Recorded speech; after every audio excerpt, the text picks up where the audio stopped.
Kiev günor Ukrainada separatistlerin hatarına söwüşip ýetir alınan orsiýetli diýilýän etkerin sorag edilýändigini görkezýän videony ýaýratdy. Ukraina bu videony ýaýratmak arkaly Ženewa konwensiýasyny bodýamy. Bu soraga kärdeşim gözel öz maglumatyna jogap bermäsi inanşýar. Ukrainadaky konfliktde ele salynýan uruş ýetirleriniň sorag edilşi gündäk Ukrainada hökümet güýçleriniň we ortaýaçy separatistleriň arasynda söwüşler başlanaly bäri ýetigiderli aladylanma döredýär. Gozgalançylar Ukrainanyň hökümet goşunynyň ýetir alynan harbiýlerini gahar gazaply Amerikanyň öňünden geçiripdi. Ukraina ýetir düşen ortaýaçy desantçylaryň kameranyň öňünde boyun alyp edýän çykyşlaryny görkezipdi. Şeýle-de YouTube'da çap edilen bir näçe videoda separatistleriň eline düşen Ukraina ýetkerlerine berk daralýanlygy görkezilipdi.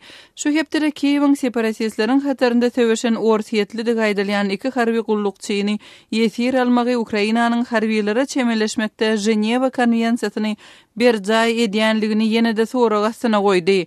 YouTube saytynda çap bolan videoda ortaýetlileriň biriniň kamera garap ýatan wagtynda sorag edilýänligi görkezilýär. Bu ýagdaýyň keselhanada bolup geçýänligi çak edilýär. Özüni ortaýetin harbisi Aleksandr Aleksandrov diýip tanadan etker, özüniň ortaýetin Taliýati şäherindendigini we ýöriti güýçleriň düzüminde bolanlygyny aýtdy. Bizi anykladylar, ýyda çekiljek bolanmazda aýygymdan yaralandım. Biz bu ýerde 4 ýa 5 günläp bolduk diýip ol derňewçiler aýtdy. Gorkasynda görünýän etker ýuwaş jogap berende derňewçiler onuň özüne berilýän soraglara batly jogap bermegini talap etdiler. Aleksandrowyň videosy 18-nji maýda Ukrainanyň kanun çykarjysy we içeri işler ministriniň orunbasary Anton Gerashenkonyň Facebookdaky sahypasynda çap boldy. We videonyň Ženewa konwensiýasyna ters gelýänligi barada tanqydy çykyşlary güýçlendirdi. Konwensiýa uruş ýetirleriniň köpçüligiň öňünde çykarylmagyny gadagan edýär. Bu uruş ýetirlerine çemeleşmek boýunça Ženewa düzgünlerini depeleýär diýip strategik barlyklary boýunça halkara merkeziniň hem Ženewanyň howpsuzlyk siýasaty boýunça merkeziniň müdiri François Heisburg Twitterda video barada ýazan maglumatynda aýtdy we ol şeýle-de Ukraina eýen bar bolan kynçylyklar ýeterlik diýip belledi.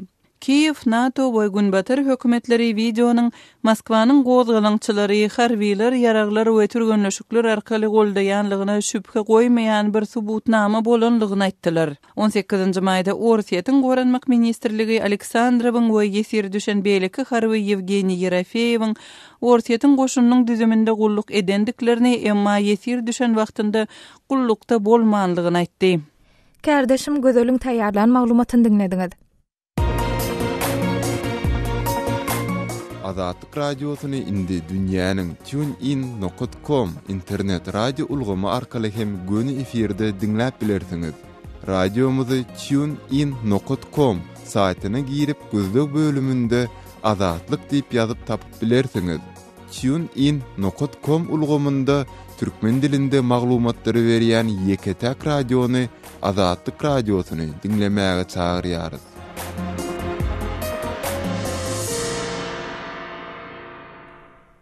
Gepleşigimizi Türkmenowan serhediniň golaýyna bolup geçýän wakalary deýişli maglumatymyz bilen dowam etdirýäs.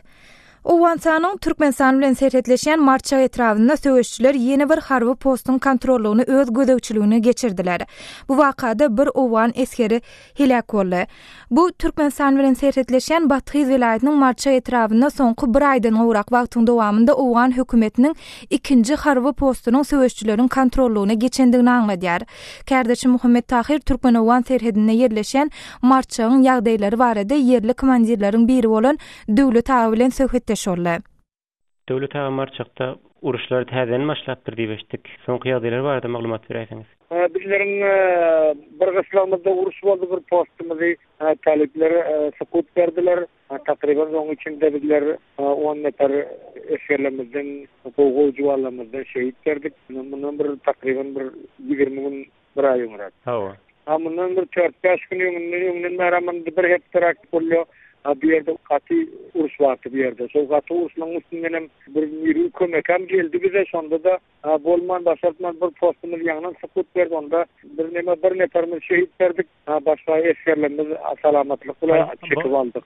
Söwüşçilerin eline geçen soňky postanız nere dedi? Sonku postamızdan birilerin soruyorum ki posta bile ortası takriban 2 kilometre vardı. 2 kilometre ortası vardı.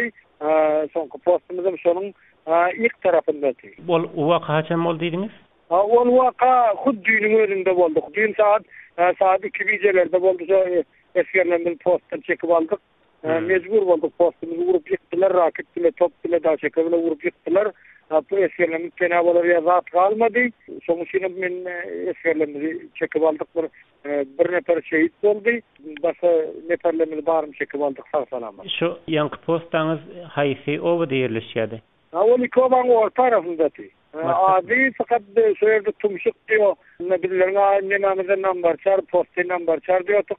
Sol Türkmen adında tumşuk bir beren dağ vardı şu dağın üstündeki. Ol önkü Talibanların eline geçen postan adam henizem olan elinde şeyle mi?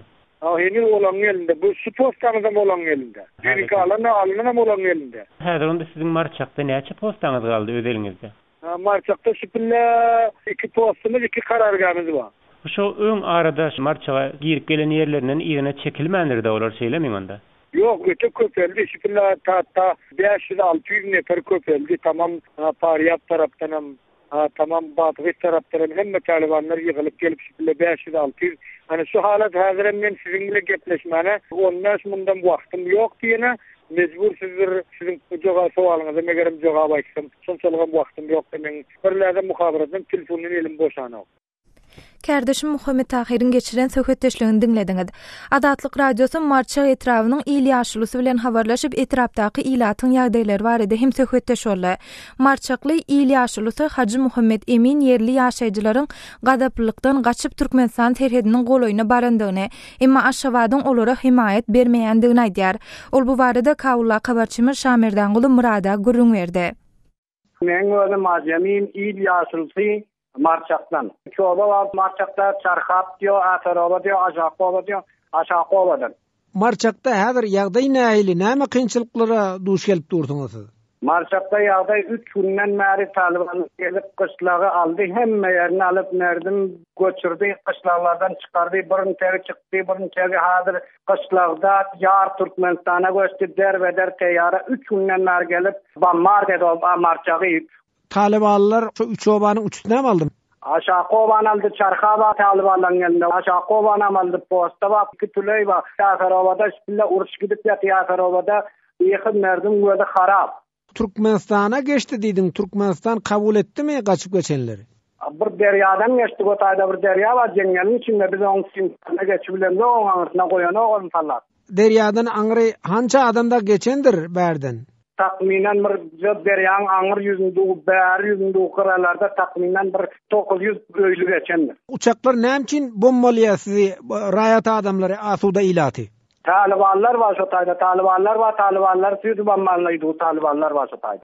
Talibanlarym size çykarňyza goýman ulanýar galkan hökmünde.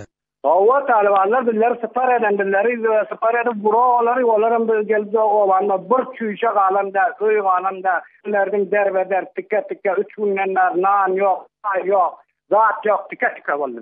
Türkmenistan taraba şu Aňyr derýadan Aňyr geçen bolsaňyz, Türkmenistanyň bir kömek bolur diýen umydyňyz barmy? İnsanperwer kömekleri etse size bir azyk ýymit ýetmezçiligi bolýandyr, belki çağalar näse? Oyunu olar ötes pillet aýratlar tiýma çykmaň bäri döşe kamyslaryň jeňellerin içinde aňry çyksa sallatlarym goýana we Talibanlar diller elage de dip bolarym goýana. Bu Hudaýa tapşyryk diller ana biýady öýlerimiz meýdanda ýaty tikka derbederine ýer we ne içer we ne zat we hökümetlerim hökümetler alsın, almada bize sala versin, biz durmak kynçylygyň mukabil.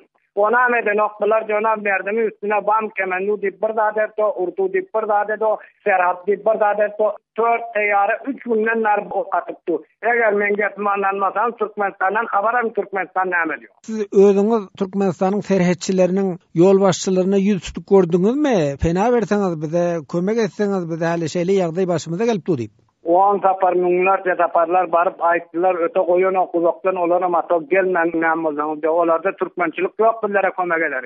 Türkmenistanyň prezidentinden siziň näme haýyşyňyz bar? Türkmenistanyň prezidenti eger serhetçilerine bir tapşyryk berse, buyruk berse, biz haýyş edýär Türkmenistanyň ulaqandan reýse murundan Biz başerda tora yerimiz yok. Şol bizleri alsa penağında alsa bir naçan bizleri qoruysa bir şu uruş qatar qoçayınca uruş qatar geçenden alacak diye alan almayacak diye pes başı olmadı bize bir su lan nasıl azatlara keltip yerimiz nereden gelmedi. Awgan hava güýçleri bommalady obandydyň. Onda ölen ýeten barmy? Bir yaralanan ama bolandyr. Can ölen ýeten men aýtdym, sany saýhal ýok. Şipille her kim bir çöpün ýygynda derbeder onu ölenmede de onunla karara wagt ýok. Ýokardan teýara urup peslen talibanlar. Talibanlar oba bolsa barıp girdim olar. 3 günden beri obanın içinde talibanlar. Awgan resmiýetlerine öz kynçylygyny aýtdyňyzmy? Aydık gördük aydanıyla bular ayda bilen gelmeden näme gelýär. Bizi bir näçe kömek etdiler, gözi dahyla ya esapgana yana birine bizlere hiç kime zeňe bilen ýok, tanamlamak, aydanlamak, zeň ursagam bilen aydanlarym kulagam tananoklar. Resmiýetler hatta komandan Zun Seradin özi teýarada aýlanyp gaýdyp walyň komandan emniýan habar we komandan Kulurluň habary we ýöne bular uruşan ya uruşsun ya mıntıkan terk etsin gowarsın bize talap versin bilçiler mukabilinde duracak. Başka çare yok biz tutarmız yani. Söhbetdeşlik geçirip azatlygy getiren Şaýmerdan oğlum Radi. Hormatly dinleýijiler, Azatlyk radiosu Türkmenowan serhedine ýa-da onuň golaýyna bolup geçen wakalar barada ýygyderli maglumat taýýarlaýar. Sypdyran maglumatlaryňyzy okap öz pikir garaýşlaryňyzy biziň bilen paýlaşmak isleseňiz, sizi azathabar.com web saýtymyza syýahat etmäge çağırýas. Web saýtymyza Türkmenistandan garawum.info arkaly girip bilersiňiz. Hormatly radio dinleýijiler, Azatlyk radiosynyň internet saýty size mobil telefonlaryňyz arkaly hem el ýeterlidir. Mobil sahypamyzyň adresi azathabar.mobi. Bu sahypamyz size Azatlyk radiosynyň web saýtyndaky täzelikler, Türkmenistan halkara ýöriti gepleşikler we multimedia bölümlerinde ýerleşdirilen maglumatlar bilen tanışmaga doly mümkinçilik berýär. Şeýlede efirde gidip duran gepleşikleri mobil telefonlaryňyz arkaly dinläp bilersiňiz. Azatlyk radiosynyň mobil sahypasynyň adresi azathabar.mobi. Azatlyk radiosynyň gepleşiklerini mobil telefonlaryňyzda hem dinläň. Habarlar günnelik gepleşigimizi Türkmenistana değişli maglumatlarymyz bilen dowam etdirýäs. Adam hukuklaryny goraýan Human Rights Watch guramasy Aşgabatda Sputnik antennalaryna garşy alınıp barlayan kampaniýanyň derhal betedilmegi üçin çağırş edýär. Bu beýanat agdalyan guramanyň soňky bir aýyň dowamynda ýaýradan ikinji çağırşy bolup, onu Human Rights Watch guramasy Türkmen hökümetiniň bu kampaniýany şäheri awadanlaşdyrmagyň bir bölegi diýip atlandyrmagy bolursuzlyk diýilýär. Bu barada kärdeşim Gödel has giňişräk maglumat berýär. Adam hukuklaryny goraýjy Human Rights Watch guramasy Türkmenistanda häkimetleriň ýaşaýyş şäherlerden hususy telewizion Sputnik antennalary aýyrmak boýunça alyp barýan işlerini tiz besetmäge çağırýar. Türkmen häkimetleri hususy jaýlardan hususy satelit antennalary aýyrmak boýunça kampaniýasyny ýaýwanlandyryp, hatda göze ilmeýän ýerlerde duran çanak antennalary hem aýrýarlar diýip Human Rights Watch guramasynyň täze maglumatynda bellenýär. Türkmenistanda hususy çanak antennalaryny olaryň eýlerinden bir ruhsat aýyrmak boýunça ýyllar boýy alınıp barlayan işler şu ýylyň mart aýynda has güýçlendirilipdi. Antennalar esasan uly köçelere çykýan jaýlardan aýrylýardy. Häkimetleriň şäheriň görküni bozýanlygyny aýdyp çanak antennalara garşy alyp barýan çäreleri soňky aýda şäheriň uly köçelerden daşdaky hususy jaýlara hem degişli bolup başlady. Human Rights Watch guramasynyň maglumatynda 2-nji we 3-nji maýda Aşgabatyň özünde, Änewde, Gökdepede we Marada yerli polisiýanyň jaýlardaky hususy çanak antennalary hasaba alanlygy bellenýär. Maglumata görä 15-nji maýda Aşgabatyň ýaşaýyş jaýlarynyň biriniň ýaşaýjylary jaýyň üçeginden satelit antennalarynyň kran bilen aýrylýanlygyna şaýat bolupdyr.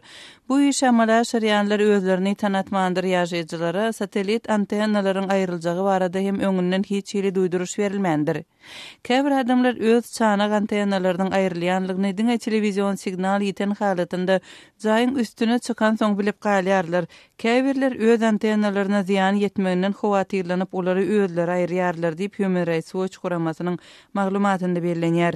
Çanak antennalarynyň şäheriň görküni bozýanlygyny Türkmenistanyň prezidenti Gurban Berdimuhamedov Ahmedow 2007-nji ýylda häkimet başyna geçen wagtynda aýdypdy. Şondan bäri uly köçeleriň ugrundaky ýaşaýyş çağlarynyň ençemetinden çanak antennalary aýrylyp, olaryň ýerine birnäçe hojalygy niýetlenen umumy antennalar oturdulypdy. Emma häzirki wagtda häkimetler aýrylýan antennalara direktiňe çäkli telekanallary öz içine alýan kabel telewizionyny hödürleýärler. Ýakynda adam hukuklaryny goraýjy guramalar bu ýagdaýyň azat habara garşy hereketdigini aýdyp, hususan da Türkmenistanda köplenç çanak antennalar arkaly dinlenýän türkmen dilindäki YGT gararsız habar seçmesi bolan Azatlyk radiosynyň gepleşikleriniň el ýeterliliginiň öňüne böwet salmak hereketi diýip adlandyrypdy. Human Rights Watch guramasynyň çap eden täze maglumatynda şäheri owadanlaşdyrmak diýip zor bilen antennalary aýyrmak işleriniň indi şäheriň merkezinde bolmadyk jaýlarda hem geçirilmegi onuň maksadynyň diňe bir görk bilen bagly bolman satelitlere iş ýüzünde gadagançylyk girizmek we çanak antennalar arkaly tutup bolýan gararsız telewizion hem radio gepleşiklerini çäklendirmekden ibaratdygyny görkezýär diýip bellenýär. Türkmen häkimetleriniň alternativ maglumat çeşmeleriniň el ýeterliligini çäklendirmek boýunça ýygyderli tagalary maglumat el ýeterliligini we söz azatlygyny depeleýär diýip Human Rights Watch guramasynyň Ýewropa we Merkezi Aziýa boýunça müdiriniň orunbasary Rachel Denber belleýär we bu paýhassız kampaniýa tizden tiz bes edilmeli diýär. Hususy çanak antennalary Türkmenistanyň iratyna daşky dünýäden üzüňelige garşy durmak üçin möhümdir diýip guramanyň maglumatynda bellenýär. Kardeşim gözeliň taýýarlan maglumatyny dinlediňiz. Hormatly dinleýijiler, bu mesele barada öz pikir araýşlaryňyzy, bellikleriňizi ýa-da başdan geçiren tejribeleriňizi biziň bilen paýlaşmak isteseňiz, biziň medbuat email belgisi gmail.com email adresimizde hatur edip bilersiňiz. Ýa-da Moskwadaky telefon belgimiz 7926 236 04 55 jaň ediň ýa-da SMS ýazyň.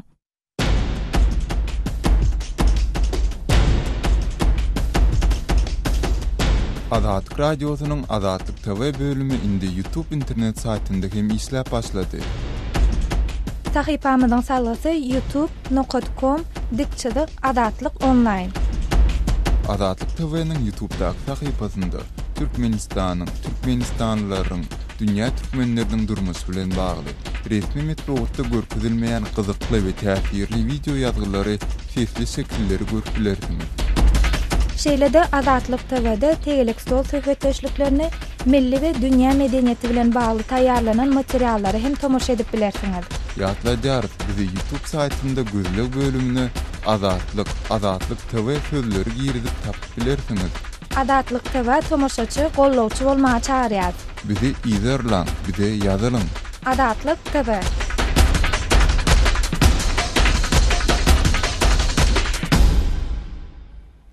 Geçen hepdäniň ahirine Aşgabatyň bir näçe etrapçasynda agyz suwunyň ençeme saatlap ketilendigini habar beripdik. Şol wakadan soň Aşgabatyň Pasyolka diýilip adlandyrylýan sewitinde her gün dürli wagtlarda suwuň ketilip durýandygy, käbir jaýlary bolsa suwuň derejesiniň petleýi sebäpli asla suwuň çykmaýandygy aýdylýar. Bu ýagdaýyň hem ilatyň günnelik durmuşynda käbir kynçylyklary döredýändigi bellenýär. Biz bu mesele bilen gyzyklanyp paýtagtyň Pasyolka diýilip adlandyrylýan sewitinde ýaşaýan Aşgabatly grajdan aktivisti Nur Mehmedow bilen bir salymyň söhbetdeş boldyk. Häzir şol söhbetdeşligimize geçýäs. Norwerda öz ýaşaýan sewitiňizde eýem bir näçe günden bäri wagtyl suwuň kesilip durýany barada habar berdiňiz. Bu barada has giňişräk maglumat beräýsiňiz. Suwuň kesilmegi Aşgabatyň hem ýerinde bolup ketken zat. Esasen bizim ýaşaýan masjidimizde soňgalyk. Ýöne geçen hepden 4-5 günleri Aşgabatyň köp ýerinde suwuň kesilmesi ýüzerdi. Ýöne şol kesilmeden soňam entägem suw dol derejesine ýetip berýän. Käbir ýerlerde suw hatda unitarlary da çykanok. Norwerda iň soňky haçan bolup geçdi? Hem şu iň soňkyny suw kesilen wagty näçe saatlap kesildi? Iň soňky wagt bir fili belli wagtamaýdyr ýa-ni. Günün önünde de suwuň ýagdaýy ýendi şeýle boldy. Şunam soňalaky suwuň derejesi ören pes ýagdaýda. Käbir howullarda suw asla bir anda çykanok. Norwerda edil öz ýaşaýan sewitiňiziň adyny aýdyp, şol sewitdäki ýagdaýlar barada görüň beräýsiňiz. Meselem siziň ýaşaýan sewitiňizde diýeli her gün suw kesilýärmi? Her gün kesilýän bolsa, her gün takminan aýdyrmyda näçe saatlap suw berilmeýär? Bizim yaşayan yerimizi Paşyolka deyip adlandırıyorlar. 14. hem 35. mektebin yanları. Bunun devamında bu hükman bir ya ikiye de ketiliyor. Yani onu belli bir vaktini aydar yalım değil. Yani 4. 5. günleri tu umuman bolmadı. Yaşaýjylaryň özleri değişli resmiler bilen habarlaşyp bu barada bir maglumat soraýarlarmy? Tuğun adının vakti bir eyyem Vada Kanal diyen edara can edip başlıyor. O sayede olsa tuğun neymi için adalınlığı ya neymi için ketlenliği vardı tutlen cevap verip oklar. Yönü tevap yolu avariye olup ya da sol avariyen dörtünlük işleri geçirilen yerlerini sol avariyeler dörtünlük boyunca işlerin geçirilenliği için tuğun ketlenliği vardı haber veriyorlar. Tevap tuğun kasın bolcağına mı aydık biliyorlar. Yani bu malumatlar hiç vaktam takip olunok. İlatda nähili kynçylyklar döretdi Nurwerda? Meselem suw kesilen wagty diýeli iwiçgide nahar taýýarlamakda şu meselelerde nähil bökdönçlükler boldy? Ýok, bökdönçlükler gaty uly. Esasanam çağları ýuwunup artyryp bir okuwy vermeli, çağlar bagyny iýermeli. Olary bir nahar vermeli, çay vermeli. Şuratlarda suwun ýoklugy mudamat täsir edip durur. Ondan hep bir işler ediliyor. Bir yolu vardı. Mağam son içinde, kiriv mağam son içinde, nesratlarda bulun bolmalığı adamlarda uli kötünçlükler ediyor. Haşawatly grajdan aktivisti Nurwerda Nurmehmedow bilen geçiren töhütdeşligimizi dinlediňiz. Hormatly dinleýijiler, suwun kesilmegi bilen baglanşykly ýagdaýlary siziň ýaşaýan welaýatyňyzda, şäheriňizde etrapdyr owaňyzda hem duş gelse bolýarmy? Bu barada bize gurrun beriň, öz başdan geçiren tejribeleriňizi biziň bilen paýlaşyň. Ýa hem belläp geçişmidi ýaly biziň medbot email belisi gmail.com email adresimde haturadyň ýa da Moskwadaky telefon belimiz 7926 236 04 55 jaňydyň ýa da SMS ýadyň.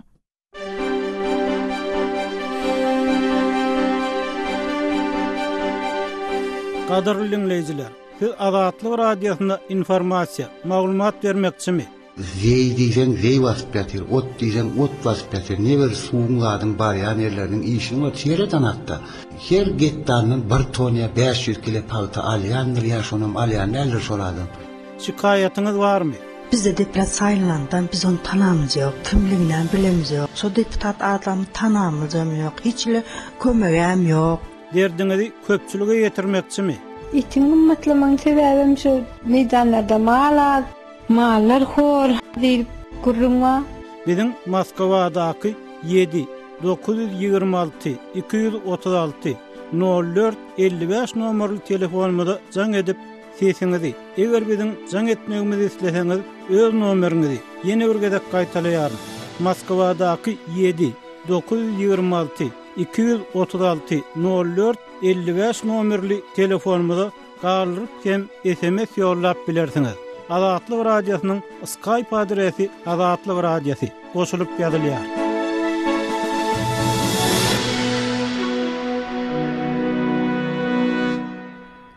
Hormatly dinleyijiler, şunuň bilen habarlar günneligi gepleşigimizi geçirip oturýas. Gepleşigi Pragadaky studiýadan men Sähra alyp bardym. Saatlary kesmeden soň gepleşiklerimizi ýazgyda dinläp bilersiňiz. Azatlyk Radiosynyň tolkunlarynyň aýrylmaň.